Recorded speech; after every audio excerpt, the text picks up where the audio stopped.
સ્કૂલની અંદર પ્રવાસ દરમિયાન ફૂડ પોઈઝનિંગની ઘટના સામે આવી છે, શું મામલો છે?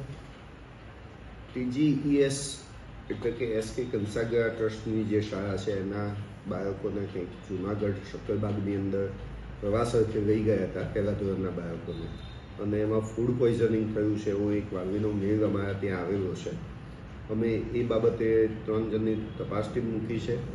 એમાં એક અમારા વર્ગ 2ના અધિકારી અને 2 નિરીક્ષક મિત્રોની સાથેની આ ટીમ અમારી ત્યાં જશે અને ડિટેલમાં તપાસ કરશે. એમની ફાઇલ જે છે એ અત્યારની કચેરી ખાતે જમા થયેલી છે. એમાં પણ એના જે બાકીના મુદ્દાઓ છે એ અમારે ચકાસવાના છે, એટલે તપાસ ટીમ એ મુદ્દાઓ પણ ચકાસી રહેશે અને નિયમ અનુસાર એમણે એ બાબતોને ફોલો કરી છે કે કેમ એની ચકાસણી કરી અને વધુ અહેવાલ પછી અમને રજૂ કરશે. સાહેબ, આ મેલ ક્યારે મળ્યો હતો અને કઈ રીતની મંજૂરી કરવાની? આજે બપોરે અમારા ત્યાં મેલ આવેલો છે અને તપાસ ટીમની રચના અત્યારે થઈ ગયેલી છે. હવે આવતીકાલે રજા છે એટલે એ પછીના દિવસે અમે તપાસ માટે મોકલીશું. 26 તારીખે અમારી ટીમ તપાસ માટે સ્કૂલમાં જશે. કેટલા બાળકો પ્રવાસમાં ગયા હતા ને કઈ? એ અમારો આખો તપાસનો વિષય જુદો છે, કારણ કે SK કંસાગરા સ્કૂલે જુદા જુદા ધોરણ દીઠની જુદી જુદી ફાઇલો રજૂ કરેલી છે અને બધી ફાઇલો અમારી ચકાસણીમાં હજી હવે લેવામાં આવશે.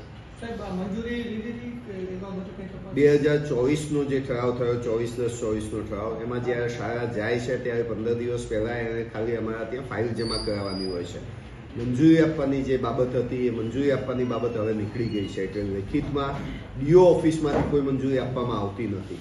એમની જે ફાઇલ છે જાણ કરવાની હોય છે એ જાણ અહીંયા કરે છે અને એ જાણ મુજબ અમે જ્યારે ખૂટતા કાગળ કોઈ હોય કે બસનું જે સર્ટિફિકેટ છે, ફિટનેસ સર્ટિ છે, એ જતું રહ્યું છે કે નથી જતું રહ્યું, બસમાં કેટલા વિદ્યાર્થીઓ જવાના છે, બસનું વીમાની વિગતો છે, આ જનરલ ચકાસણી અમે એ વખતે કરી લેતા હોઈએ છીએ.